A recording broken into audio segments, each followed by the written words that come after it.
Bismillahirrahmanirrahim. Assalamualaikum warahmatullahi wabarakatuh. Alhamdulillah wa syukurillah wa la hawla wa la quwwata illa billah. Wa kuntum khairan fattabi'ukumullah wa yaghfir lakum dzunubakum wallahu ghafurur rahim. Bapak, Ibu, Adik yang dirahmati Allah, tidak ada yang pantas kita aturkan saat ini kecuali rasa syukur kehadiran Allah Subhanahu wa Ta'ala yang telah memberi kita begitu banyak kenikmatan, terutama nikmat iman, Islam, nikmat waktu, niat, semangat, hingga nikmat sehat, sehingga kita bisa jamaah salat Isya. Dilanjutkan dengan kajian ini, insyaallah dalam keadaan sehat walafiat semua. Amin. Tapi yang dirahmati Allah, tema kita malam ini tentang gagal ginjal. Jadi ya, gagal ginjal secara keseluruhan, nanti lebih spesifik lagi kepada gagal ginjal anak. Kenapa ini kok menjadi topik gitu ya? Pilihannya kenapa? Karena yang dirahmati Allah, zaman saya kuliah dulu di kedokteran, tidak pernah ketemu ada anak yang gagal ginjal terus cuci darah, tidak pernah ada. Nah, tapi sekarang ini banyak sekali anak-anak yang kemudian harus cuci darah karena ginjalnya gagal menjalankan fungsinya. Nah, dalam tataran kedokteran Islam, ternyata ini itu sangkut pautnya banyak. Jadi nggak kemudian gagal ginjal itu berdiri sendiri gitu, enggak pada anak itu. Ternyata rangkaiannya luar biasa.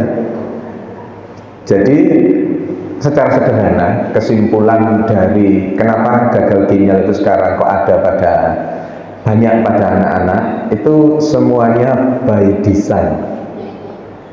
Jadi memang ada yang mendesain supaya apa? Supaya Indonesia nanti kehilangan generasi. Ada yang disebut dengan lost generation. Suatu saat Indonesia akan kehilangan generasi. Kenapa? Karena generasinya nggak ada, atau ada tapi rapuh, ada tapi sakit-sakitan. Pertanyaan lanjutannya, yang mendesain itu siapa? Yang mendesain itu orang-orang yang di balik layar semua itu, yang dalam tataran kedokteran Islam itu menjadi bagian dari orang-orang yang tidak ingin Islam itu bisa berkembang di Indonesia. Jadi secara runutan, jadi seperti pasal, Bapak Ibu tahu pasal ya? Pasal itu kalau berserakan tidak ada bentuknya, tapi ketika kemudian disatukan menjadi satu, ditata, jadilah bentukan itu. Seperti itu kondisi Indonesia sekarang, dan ini sudah cukup lama diprogram seperti itu supaya nanti kemudian di tahun-tahun ini 10-15 tahun ke depan kita akan lose generation.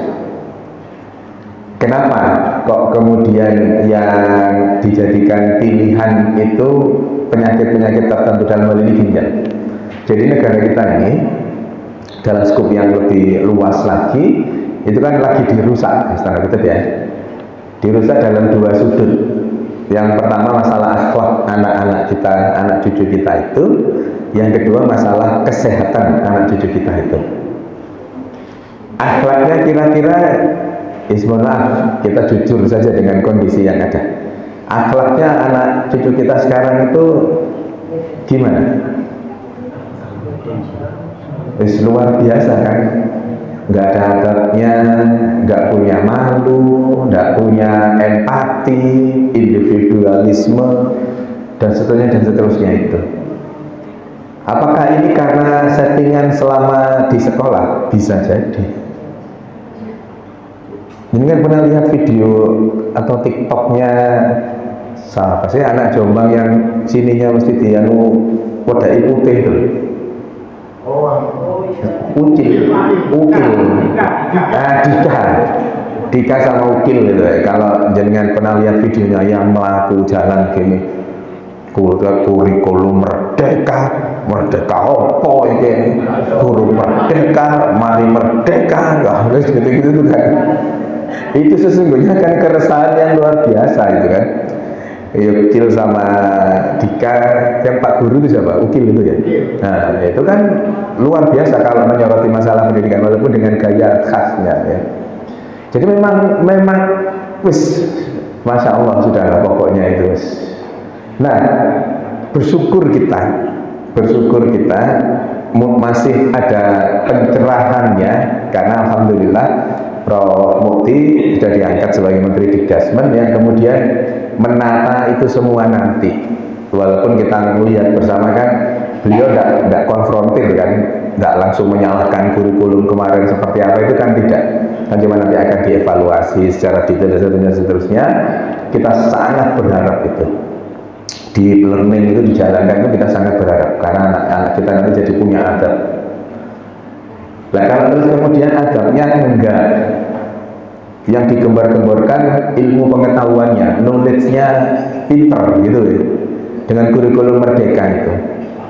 Nah kenyataannya anak SMP ditanya SMP itu singkatannya apa, gak tahu loh ya apa. Sekolah di SMP ditanya singkatannya SMP itu apa, gak tahu loh. Coba apalagi ditanya singkatan lain MPR, ya tidak ada yang benar ya. Bisa jadi itu pas di video pas anak yang tidak bisa jadi. Tapi kan ini menunjukkan gambaran. Wong SMP itu ya semuanya mestinya tahu lah singkatannya SMP. MPR itu dalam keseharian. Kita dulu itu kan sangat hafal menteri, nama-nama menteri, ya kan? Menteri Pertambangan siapa? Ayo. Tapi ketika sekarang, wah, wis menterinya banyak, diluk-diluk gonta ganti dan seterusnya, ya wis buat apa untuk dihafalkan ya terus gitu ya. Menteri luar negeri dulu kita siapa? Ali Alatas. Melekat betul Menteri Ekonomi, Menteri Koperasi ya, gitu-gitu ya.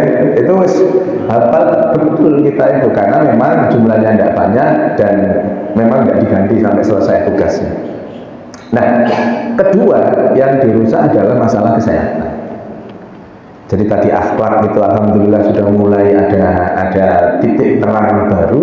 Yang kedua masalah kesehatan. Masalah kesehatan ini bukan sesuatu yang kemudian tidak didesain sama sekali. Seperti yang saya sampaikan, ini didesain sebelum kita masuk ke gagal ginjal. Pertanyaannya, kenapa kok ginjal yang dijadikan serangan? Yang diserang kok ginjal, kenapa? Ketika organ lain yang diserang, misalkan jantung diserang, butuh proses waktu yang lama. Butuh proses yang lama untuk merusak jantung itu. Paru-paru butuh waktu yang lama untuk merusak paru-paru. Liver butuh waktu yang lama untuk merusak liver. Ketika livernya rusak, jantungnya masih bisa bagus, paru-parunya masih bisa bagus. Tapi ketika yang dirusak ginjal, ngerusak ginjal itu cepat. Ketika ginjal rusak, semuanya rusak. Makanya dijadikan adalah ngerusak ginjal. Ya ini di internal kita aja, tapi wong di video ini di internal kita saja. Kenapa kok terus kemudian mie gacoan, mixu, wismi, apalagi witrin dan seterusnya itu muncul tahun berapa? Ya 2024 ini atau 2023 akhir. Kenapa kok munculnya terus makbus gitu langsung semua? Ayo, kenapa? Kan tahu-tahu muncul langsung booming, langsung ruame, nggak ada sepinya dan seterusnya. Kira-kira yang ngantri di gajoan itu ada yang matanya sipit enggak? Anak cucu kita yang ngantri, mereka tahu sudah. Nah nanti kita bahas kenapa kok itu bisa terjadi, kenapa kok terus kemudian dikeluarkannya di tahun 2024 ini semuanya untuk merusak ginjalnya itu dikeluarkan di 2024 ini secara serentak bersamaan di seluruh Indonesia. Indonesia Emas itu tahun berapa?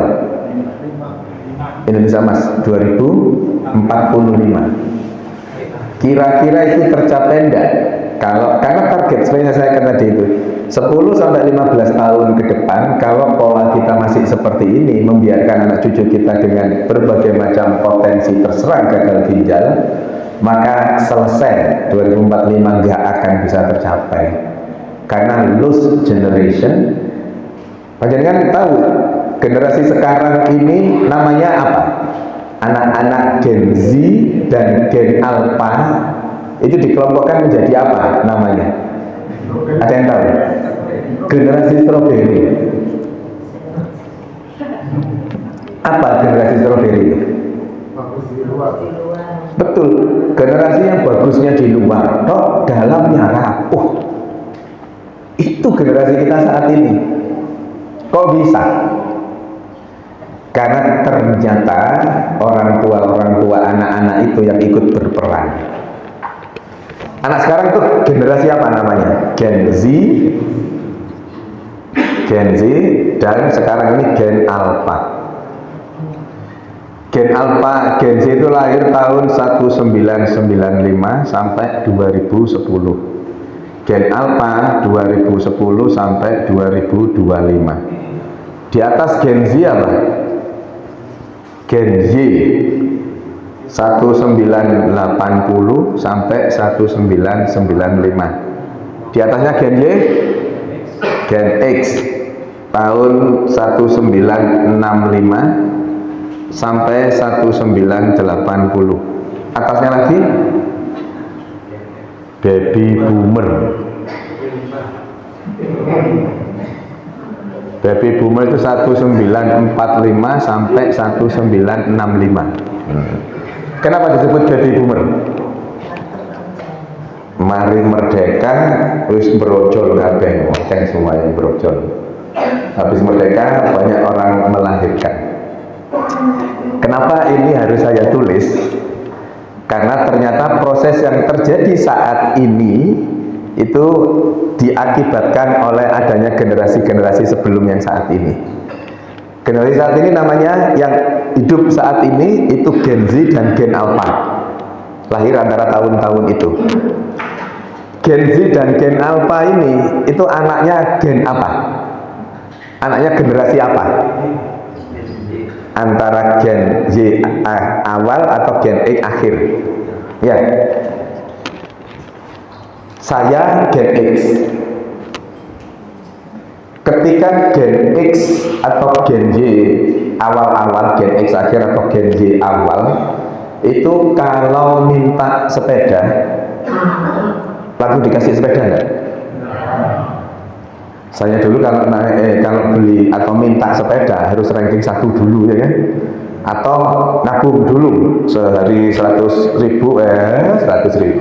rupiah, 25-nya ditabung. Kan masih ada uang 25 kecil itu kan ya, 25 ditabung sampai terus kemudian nanti kira-kira uangnya sudah ngumpul 10 atau 15 ribu, harga sepedanya 50 ribu misalkan, ya sudah dibelikan. Tapi ada effort untuk itu. Untuk mendapatkan sesuatu ada yang diperjuangkan, ada perjuangannya dulu.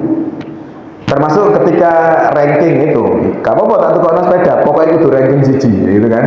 Wah, akhirnya belajar, udah terus dapatlah sepeda yang diinginkan itu. Maka zaman kita dulu untuk mendapatkan sesuatu butuh perjuangan. Ketika saya yang panjenengan yang Gen X, ada yang Baby Boomer ada? Masih ada ya? Oh, masih ada ya. Alhamdulillah. Ketika generasi-generasi ini, Baby Boomer, Gen X, Gen Y yang awal-awal itu, ketika menghadapi segala sesuatu yang kemudian membuatnya gagal, bangkit lagi, gagal, nyoba lagi, kenapa lagi, nyoba lagi, terus seperti itu. Karena sudah terbiasa dengan pola hidup berjuang, ya. Berbanding terbalik dengan anak-anak sekarang, generasi Z atau generasi Alpha. Kenapa? Karena orang tuanya Gen Z dan Gen X akhir gak pengen anaknya susah seperti dirinya. Iya. Maka ketika jalur sepeda, pagi minta, siang sudah dibelikan. Kenapa? Zaman kita dulu kecil, yang bekerja siapa? Ayah saja. Ibu di mana? Di rumah. Ngapain ibu di rumah? Ngerawat anaknya. Pagi-pagi bangun subuh, sholat subuh, selepas sholat subuh sudah ngublek di dapur. Sapu di dapur, menyiapkan masakan untuk sarapan suaminya dan anaknya kalau sekolah. Yang bekerja ayah saja. Generasi Alpha, generasi Z yang bekerja siapa? Dua-duanya bekerja. Ketika kemudian dua-duanya bekerja, pagi bangun, misalkan ini orang tuanya soleh-solihah gitu ya, sama-sama ke masjid, terus kemudian dari masjid jalan-jalan, kemudian nyampe di rumah belanja, setelah belanja di Melijo terus masak sendiri, anaknya tidak dibelikan apapun, dimasakkan sendiri. Sop masak habis yang malamnya dirajang itu sop dimasak seperti itu sampai selesai, anaknya sarapan ditungguin, orang tuanya berangkat bareng-bareng sama anaknya. Kira-kira yang gitu itu berapa persen?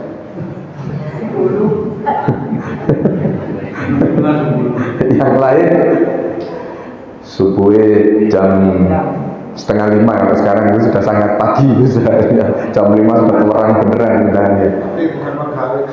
Betul, bukan warga sini, warga anak lain gitu.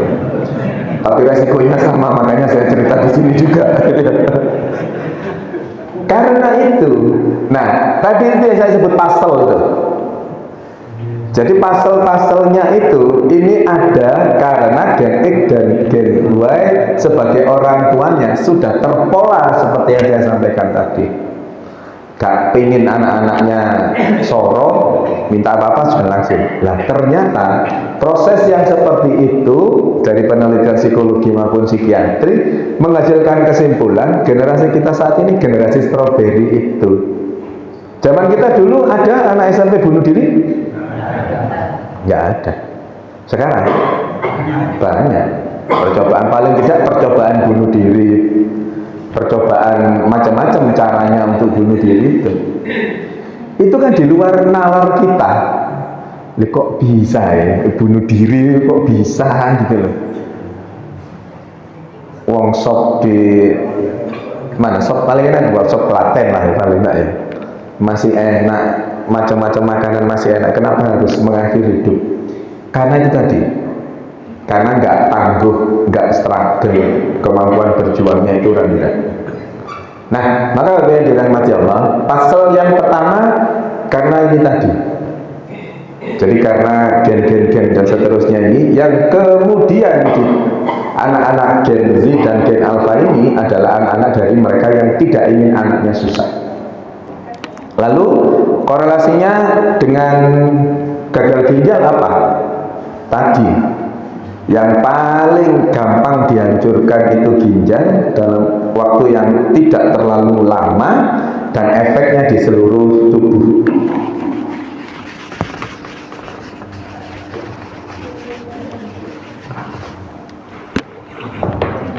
Ginjal itu gini, wis ginilah gampangannya.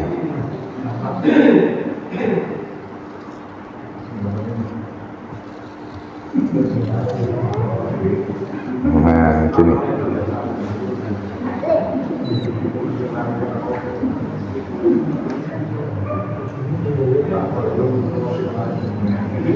Nah, gini ginjal itu. Ginjal itu ada di pinggang kita, kiri kanan sama, beratnya antara 110 sampai 170 gram, sama kiri dan kanan. Jadi kecil ginjal itu, karena sama maka nggak usah disebut dua-duanya, oh sama ya, salah satu saja ginjal. Kalau paru-paru kan pernah saya sampaikan, kalau paru kiri dan paru kanan itu beda. Paru kiri lebih kecil, paru kanan lebih besar, makanya disebut dua-duanya paru-paru. Kalau ginjal kiri dan kanan sama, sebut saja salah satu, jangan dua-duanya. Jadi ginjal-ginjal. Nah, fungsinya ginjal itu menyaring racun. Racunnya siapa? Racun yang diproduksi oleh tubuh kita sebagai hasil akhir dari metabolisme yang ada di dalam sel-sel itu. Prosesnya gini, dari lambung, dan usus seterusnya, makanan masuk di lambung, dicerna oleh lambung, kemudian lambung dan seluruh saluran pencernaan itu ditempeli pembuluh darah. Terus nanti nyampe ke paru-paru, nyampe ke liver, nyampe ke otak, misalkan ya. Nah, gini ya. Jadi makanan apapun dicerna, masuk ke lambung, dicerna oleh lambung, diserap oleh pembuluh darah yang nempel di lambung. Yang diserap apa? Dalam pelajaran dulu namanya saripati, ya, saripatinya diserap. Setelah diserap pembuluh darah, masuk ke pembuluh darah terus nyampe ke organ-organ di semua tubuh kita. Nyampe ke liver, nyampe ke jantung, nyampe ke paru-paru, nyampe ke pankreas untuk dipakai oleh, misalkan oleh liver, dipakai oleh liver. Hasil akhir dari proses metabolisme ini nanti memunculkan racun. Salah satunya racunnya itu CO2, ada mangan, Mn, Na, atau Na itu sama dengan sodium. Racun. Seperti gini, seperti kita naik motor, sepeda motor, diisi bensin, dikasih oli, jalan. Ada tenaga yang muncul, selain tenaga kemudian keluar apa? Residunya. Residunya berupa asap. Tubuh kita juga seperti itu. Ketika sesuatu menghasilkan energi, itu pasti ada energi yang terbuang dalam bentuk asap, dalam bentuk racun. Motor asap, tubuh kita berbagai macam zat ini. Nah, racun ini semuanya nanti dikirim ke ginjal. Racun dari sini dikirim ke ginjal, racun dari sini dikirim ke ginjal, semua dikirim ke ginjal. Karena ginjal fungsinya sebagai tadi menyaring racun, maka dipilah oleh ginjal. Dengan segala kemampuan yang dimiliki ginjal, maka darah yang masuk tadi dipilah racunnya disendirikan. Kan tadi dari darah, pembuluh darah kan masuk ke ginjal, dipilah oleh ginjal, akhirnya racunnya disendirikan, dikeluarkan dalam bentuk urin kita, air pipis. Semula makanan diserap pembuluh darah, nyampe di ginjal, berubah jadi cairan, dikeluarkan melalui air pipis kita. Jadi ketika ginjal selesai menjalankan fungsinya untuk menyaring racunnya sudah disaring, gampangannya disendirikan oleh ginjal, dikeluarkan dalam bentuk air pipis kita itu. Nah, ketika produksi air pipisnya turun dengan pola makan dan pola minum yang sama, kok ternyata produksi air pipis yang dipakai untuk mengangkut racun tahu-tahu turun. Asumsinya apa? Ginjalnya terjadi penurunan fungsi, maka mestinya mengeluarkan air untuk mengangkut racun, tapi loh, airnya kok nggak keluar banyak. Berarti ginjalnya ada potensi gagal menjalankan penurunan fungsi ginjal. Kemudian apa? Disertai apa? Disertai karena mestinya mengeluarkan cairan, tetapi karena tidak keluar dalam bentuk cairan pipis, maka cairan itu tidak dikeluarkan melalui pipis, tapi ngendon di bagian tubuh paling bawah. Kenapa? Karena ada gaya gravitasi bumi. Maka cirinya orang dengan gangguan ginjal, pertama penurunan produksi air pipis, yang kedua kakinya bengkak. Yang ketiga, karena airnya tadi ada yang ngendon di kaki sebagai tubuh bagian paling bawah, ada juga yang ngendon di paru-paru. Karena memang lapisan selaput paru-paru itu ada cairannya memang. Cairannya di situ tambah banyak, cairannya paru-parunya kebetem sama cairannya gampang, tapi bukan paru-paru basah ya. Paru-paru basah itu karena TBC. Ini karena ginjal gagal menjalankan fungsinya sehingga paru-parunya akhirnya kebetem sama cairan, maka kemudian muncul sesak. Jadi sederhananya orang gagal ginjal itu pipisnya turun terus kemudian kakinya bengkak dan disertai rasa sesak. Kalau nyeri perut mesti ada, nyeri pinggang mesti ada. Nah, itu prosesnya yang ada di gagal ginjal. Lalu gagal ginjal ini penyebabnya apa? Apa yang menyebabkan seseorang itu mengalami gagal ginjal? Berbagai macam penyakit yang ada di ginjal itu berpotensi untuk menyebabkan gagal ginjal. Batasan gagal ginjal akut dan gagal ginjal kronis itu adalah masalah waktu. Kalau kronis itu di atas 3 bulan, kalau akut itu di bawah 2 bulan, di bawah 3 bulan itu. Saya punya pasien 24 tahun, 2 bulan rutin minum extra jos, gagal ginjal.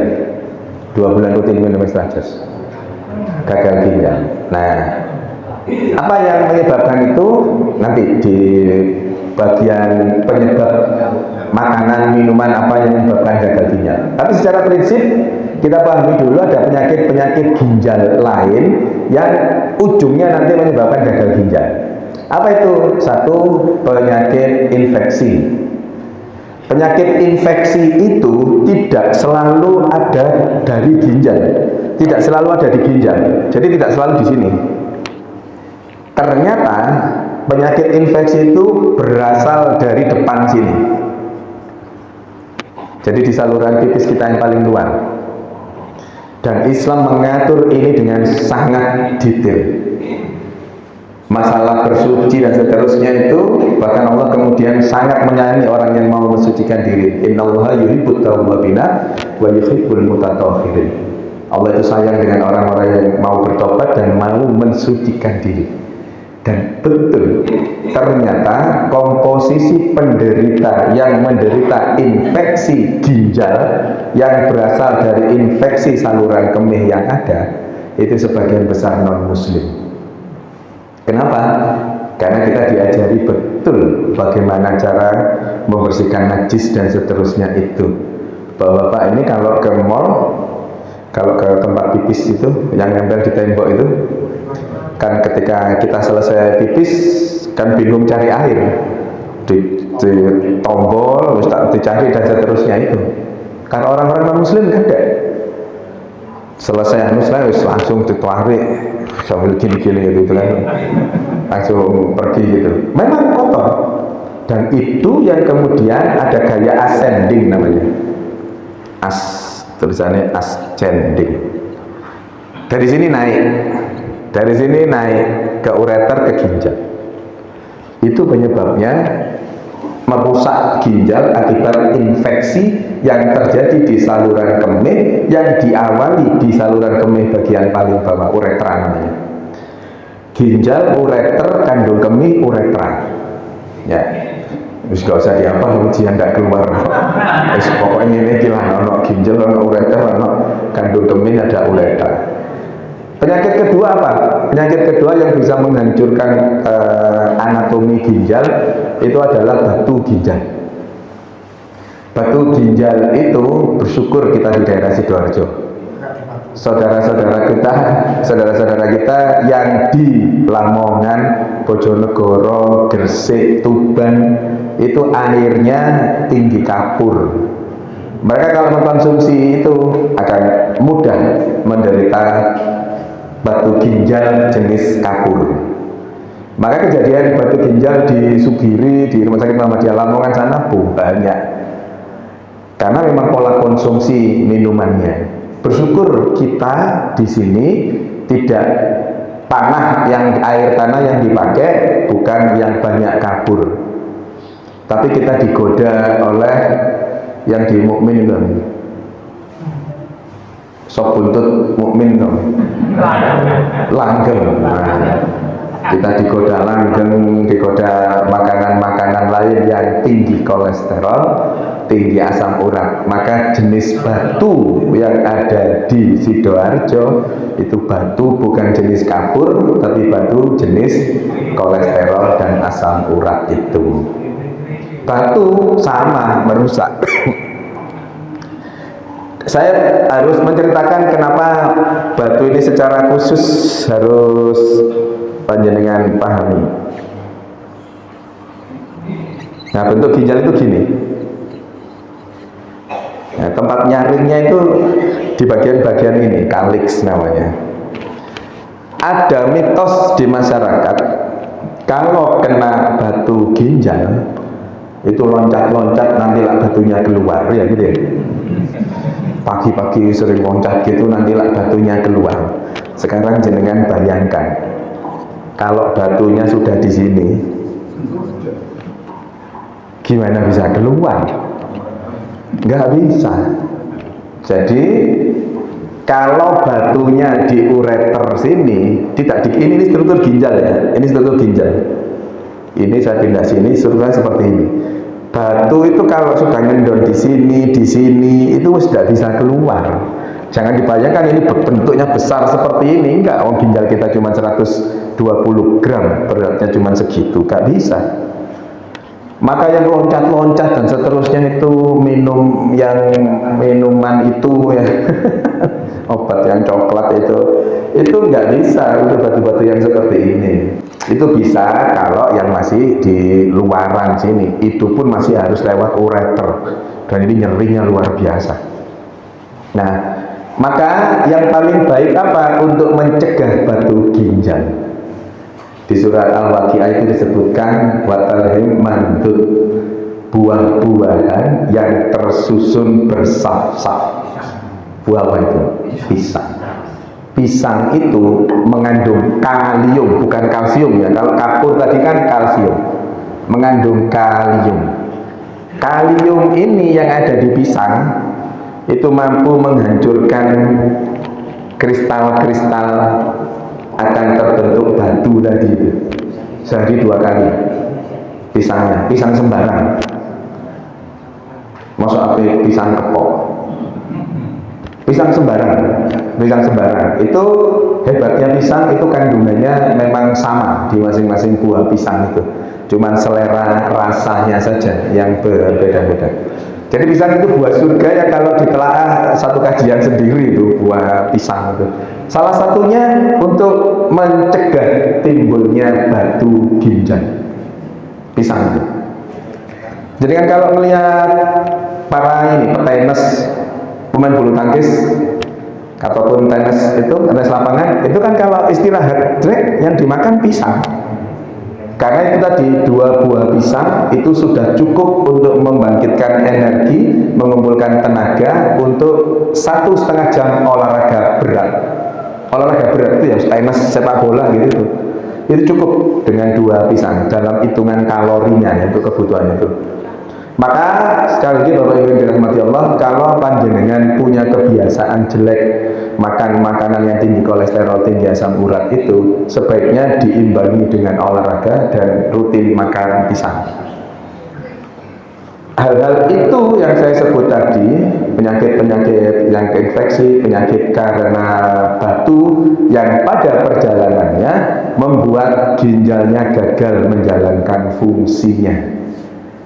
Dari semua itu ada poin penting terkait dengan rusaknya ginjal karena makanan.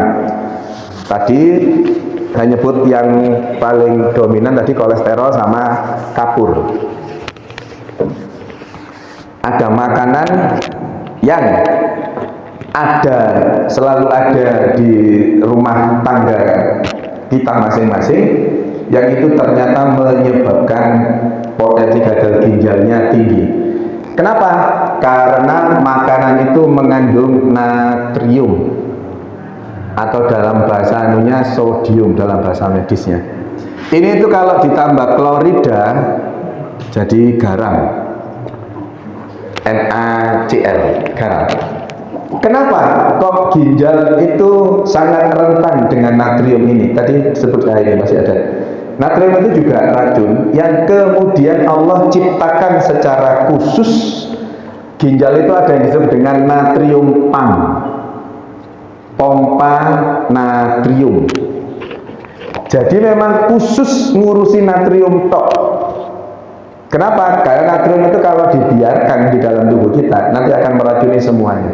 Maka diberi khusus pompa natrium itu ngurusi natrium tok. Ini juga erat kaitannya dengan orang-orang hipertensi. Orang hipertensi itu jangan konsumsi makanan yang tinggi natrium, atau sebisa mungkin tidak usah makan makanan yang mengandung natrium. Pokoknya gak uyah-uyahan itu sudah bebas natrium, itu sudah. Nah, maka ini yang memperberat kondisi ginjal kita ketika berat sudah ngurusi dalam tubuh, ditambahi lagi makanan dari luar, itu yang membuat berat. Apa? Makanan yang berpotensi sangat besar untuk membuat gagal ginjal karena merusak natrium pump. Satu, makanan kaleng. Semua makanan kaleng mengandung bahan pengawet. Semua bahan pengawet yang dipakai pengawetnya adalah natrium. Semua makanan kaleng itu pasti ada bahan pengawetnya. Semua bahan pengawet itu pasti menggunakan natrium.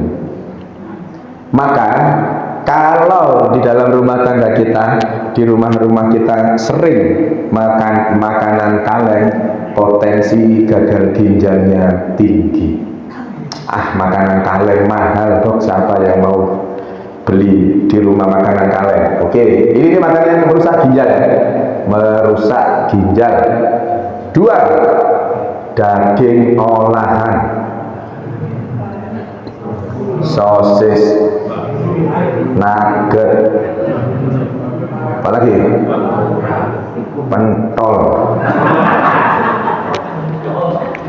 Kalau jenengan buat pentol sendiri nggak apa-apa, nganu sendiri, dia sendiri nggak apa-apa. Tapi kalau beli jadi itu pasti bertahan lama pentol itu. Kenapa? Karena ada pengawetnya, maka dicampuri banyak natrium. Ini yang paling dominan nomor 2 menyebabkan gagal ginjal itu. Apalagi terus kemudian dikonsumsi secara rutin. Disebut rutin berapa lama nanti di belakang. Ini yang ketiga, makanan instan. Yang paling sering adalah mie instan. Nugget ada di rumah jenengan? Enggak mesti ada nugget larang 1 kilo 30.000 misalkan ya. Tapi sebagian besar ada nugget, sosis, itu kornet mesti ada di rumah. Kalau toh ini nggak ada, ini yang mie instan. Mie instan kira-kira di rumah jenengan nggak ada? Masih lezatmu itu juga mengandung natrium tapi sangat sedikit. Kenapa? Makanya rasanya tidak enak.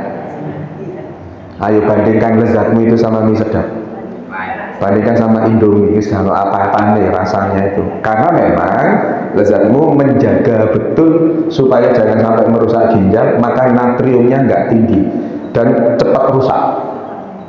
Saya satu dus lah, belum habis tapi wis expired, pendek banget memang waktunya. Yang mie-nya itu, mie instan ini sama tinggi natrium. Kalau panjenengan pernah lihat videonya Dr. Tirta, ada yang pernah? Dokter Tirta itu ngomong Apa bahayanya mie instan? Nggak ada bahayanya. Ayo tunjukkan ke saya jurnal-jurnal yang mengatakan bahwa mie instan itu berbahaya, gitu ya. Beberapa saat kemudian muncul videonya Prof. Felix. Nanti jenengan juga lihat videonya. Prof. Felix ahli gizi tanpa menyebut nama Dr. Tirta itu langsung membuat video itu, si mie instan itu berbahaya. Jurnalnya ini disebutin satu-satu gitu. Bahayanya itu ini tanpa menyebut nama Dr. Tirta. Kemudian Dr. Tirta membuat lagi video, karena dia yang lebih influencer, jadi kan lebih banyak dilihat. Buat video, maksud saya itu bukan gitu.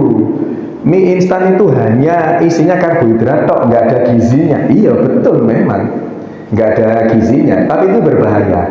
Nah, yang tidak disebutkan beliau berdua adalah hal yang terkait dengan berlebihan atau tidaknya dikonsumsi. Jadi beliau berdua tidak menyentil surat Al-A'raf ayat 31. Kulu wasrabu wala tusrifu innahu la yuhibbul musrifin. Itu yang nggak disentil. Berapa lama nanti ya setelah yang keempat. Jadi ini juga berbahaya ketika dikonsumsi secara sering. Yang keempat adalah minuman tinggi glukosa, termasuk minuman-minuman berenergi itu.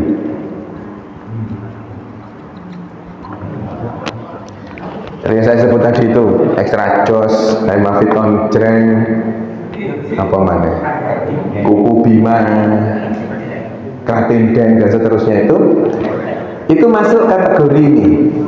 Nah, pertanyaan sederhananya adalah, kalau extra jos, mie gacoan, wismi, nugget dan seterusnya itu pasti menyebabkan gagal ginjal, kenapa kok mereka boleh beredar? Kenapa kok mie gacoan diizinkan buka? Kenapa kok wismi buka? Banyak buka cabang, mixu dan seterusnya ada. Kenapa? Mereka tidak bersalah ketika semua ingredientnya, isinya apa sudah disampaikan, tidak masalah mereka. Yang salah adalah cara mengkonsumsinya. Tadi itu surat Al-A'raf 31 itu. Ketika kedua orang tua dari dihapus Gen Z tadi, kedua orang tua dari Gen Z dan Gen Alpha tadi itu bekerja, sama-sama berangkat kerja, nggak siap dengan masakan yang harus dimasak. Pilihannya apa? Pilihannya nugget, pilihannya sosis, pilihannya mie instan. Ketika kemudian mereka, anak-anaknya membeli wismi, dibiarkan. Ketika membeli mixu, dibiarkan. Padahal panjenengan kalau pernah merasakan itu, manisnya luar biasa, lowegipol itu glukosanya sangat tinggi. Sama, glukosa itu juga nanti akan menghancurkan ginjal, seperti natrium tadi itu. Lawang natriumnya di tubuh saja sudah berarti, kok apalagi dapat natrium dalam jumlah tinggi dari luar yang ada di makanan-makanan ini semua itu. Berapa kali yang disebut sering seperti di Al-A'raf 31 itu, dari berbagai macam penelitian disebut sering ketika dikonsumsi 3 kali dalam 1 pekan. Jadi kalau jenengan makan mie sedap misalkan ya, mie sedap dalam 1 pekan itu 3 kali, itu sudah termasuk sering. Kenapa? Ginjal yang tadi fungsinya untuk membersihkan, menyaring racun, untuk membersihkan racunnya itu yang numpuk itu butuh 5-6 hari. Jadi gambarannya, sederhananya gini, ginjal setelah jenengan makan makanan yang tinggi natrium tadi itu, masuk natriumnya 100. 1 hari berarti kalau butuh 5 hari, 1 hari yang dibuang racunnya berapa? 20. Senin makan, Senin malam diproses, Senin itu dikeluarkan 20 racunnya ke pipis. Mestinya besok kerja lagi dapat 20 lagi, besok dapat 20 lagi. Lah kok besoknya makan mie lagi, tambah lagi 100, 80, 20 sudah dibersihkan, tambahi 100, 180. Hari itu dibersihkan 20, jadi 160. Hari berikutnya tambah lagi 100 lagi, 360 kurangi 20, 340. Besoknya tambah terus seperti itu. Maka lama-kelamaan ginjalnya tidak mampu mengangkat gendera putih, jebol, gagal menjalankan fungsinya, terjadilah semua tadi itu. Jadi permasalahannya bukan di migacoannya, bukan di wisminya. Ekstra jos tidak salah kalau dikonsumsi pas, sepekan sekali, sesekali jenengan pas tidak enak, badan fisiknya lagi ngedrop misalkan ya, kemudian selama ini dengan minum extra jos jadi lebih seger, ya silakan, karena memang mengandung stimulan, ada kafeinnya. Di extra jos itu 50 mg. Kafein itu stimulan, jadi merangsang tubuh untuk seger memang, karena mengandung kafein itu. Ketika itu dikonsumsi secara normatif, tidak masalah. Tapi kan yang kemudian tadi, lifestyle-nya anak cucu kita itu kan praktis hampir tiap hari mereka mengkonsumsi makanan-makanan yang kami sebut ini tadi. Kenapa? Ya karena di rumahnya ya seperti itu yang ditemui. Karena sudah terbiasa dengan makan makanan yang berrasa seperti tadi nugget, sosis, kornet dan seterusnya itu, maka lidahnya terbiasa dengan makanan-makanan itu. Ketika anak kita disodori pecel yang sayurnya lengkap, mau enggak? Praktis enggak mau. Tidak mau, karena sudah terbiasa dengan makanan-makanan yang seperti itu. Jadi, Bapak Ibu yang dirahmati Allah, dari rangkaian pasal ini kita jadi bisa lebih paham. Saya panjenengan punya fungsi, punya tugas yang sama untuk menghentikan proses ini jangan sampai terus berjalan, dan kemudian nanti anak cucu kita akan mengalami sakit yang diprediksi oleh dunia kesehatan 10-15 tahun ke depan, selain yang lost generation, akan timbul penyakit-penyakit baru. Sekarang saja sudah ada. Jenengan tahu monkeypox? Pernah dengar? Monkeypox itu cacar monyet. Wong monyet sing kena cacar lho, lapo kok pindah ke manusia. Itu kalau dalam bahasa medisnya itu karena kebacutnya manusia. Kebacutnya dalam konteks apa? Lagi-lagi konteks yang Al-A'raf 31 itu. Ternyata Al-A'raf 31 itu tidak hanya dalam konteks jumlah, tetapi dalam konteks jenis makanan yang dikonsumsi. Lawang monyet kok dimakan? Tadi itu depot langgeng kan masih banyak, masih enak. Lawang kelelawar kok dimakan? Itu zaman Covid dulu itu, kelelawar dimakan. Sekarang ini monyet dimakan. Dan diduga monkeypox ini nanti ada potensi seperti Covid. Nanti ada timbul pandemi. Dalam waktu pandemi itu terjadi karena dalam waktu yang bersamaan menyerang banyak orang, rumah sakit yang tidak mampu menangani barengnya orang yang sakit itu.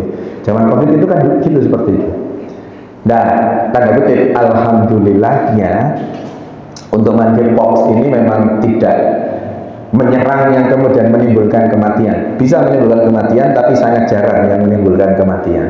Tapi fisiknya wis dah beruntul gila nih, ya, kayak ada sayatan-sayatan, karena jenis lukanya ada dua, sayatan sama melentung-melentung seperti herpes itu, tapi di sekujur tubuh. Kemudian kalau yang karena sayatan karena dicakar oleh hewannya, itu lukanya bentuknya sayatan, jadi garis-garis gitu. Itu penyakit baru. Pertanyaan lanjutannya, loh kenapa kok penyakit barunya itu banyak yang virus? Karena penyakit baru nanti itu pada virus semua, penyebabnya virus semua. Kenapa? Karena virus itu mikroorganisme yang menyerang manusia, yang memang diberi kelebihan Allah berupa kecerdasannya. Jadi yang menginfektir tubuh manusia itu kalau dikelompokkan virus, bakteri, kuman, cacing, protozoa, terus jamur. Paling bodoh itu jamur, paling pinter virus. Pinternya dalam bentuk apa? Dia bisa bermutasi. Mutasi itu ketika lingkungan hidupnya, habitatnya tidak seperti habitat biasanya, maka dia mempertahankan dirinya dengan mutasi, nyari-nyari bentuk supaya tetap bisa hidup. Jadi berubah apanya, karena memang diberi kemampuan Allah itu. Sementara jamur enggak. Jamur itu pokoknya dia enggak hidup di habitatnya, mati sudah. Makanya perkembangan penyakit baru itu yang disebabkan infeksi itu virus semua. Yang disebabkan bakteri di bawahnya. Tapi yang tidak pernah berkembang itu ya penyakit karena jamur. Dari dulu kan penyakit jamur cuma panu, kadas, kurap. Wis, tambah lagi apa sekarang? Eksim itu ya sama. Wis panu, kadas, kurap. Sampai kapanpun nanti panu, kadas, kurap. Karena memang tanda kutip ya, jamur itu memang bodoh, tidak kayak virus yang mampu bermutasi itu. Maka nanti ke depan kalau kita nggak sama-sama bergandengan tangan untuk menghentikan ini, maka nanti akan banyak penyakit-penyakit baru karena daya tahan tubuh anak-anak kita itu rendah karena dirusak ginjalnya oleh berbagai makanan ini. Maka tugas kita adalah menghentikan ini semua. Alhamdulillah dalam konteks akhlaknya sudah ada Prof. Mukti, semoga itu menata Dikdas nanti dengan baik. Kemudian lama-kelamaan juga ada perbaikan terkait dengan akhlaknya, dengan adabnya, dengan kemampuan berpikirnya, dengan kemampuan analisisnya. Itu semoga nanti bisa ada perkembangan. Karena bocorannya nanti ada yang tidak naik, ya tetap tidak naik, Sekarang kan tidak ada yang tidak naik ya. Semua harus naik karena nanti sekolahnya kena kalau nggak naik.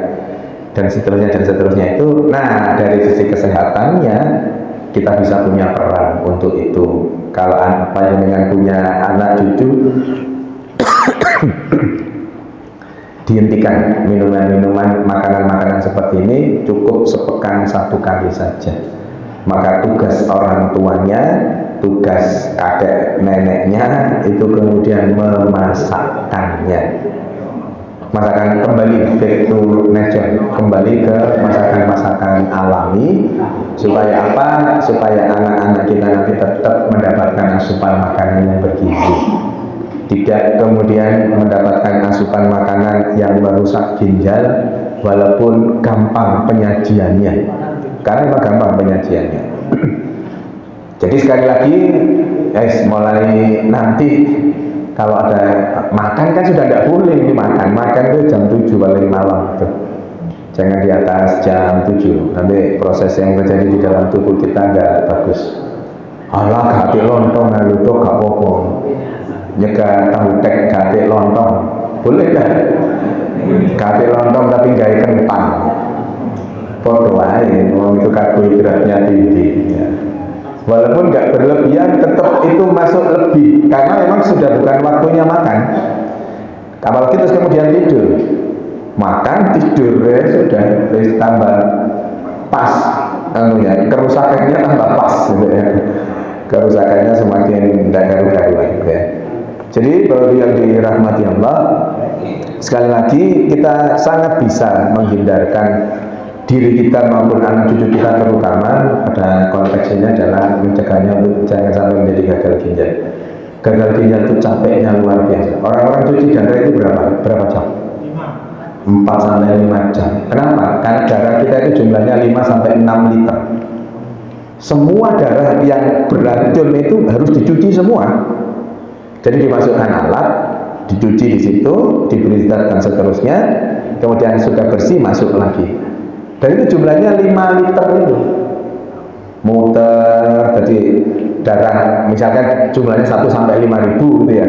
Nomor 1 dibersihkan, nomor 2 sampai nomor 5.000 bersih semua, selesai, cuci darahnya selesai karena ada indikator kalau sudah bersih racunnya, ditutup. Terus biasa, kira-kira balik lagi enggak? Balik, memang ginjalnya gagal menjalankan fungsinya.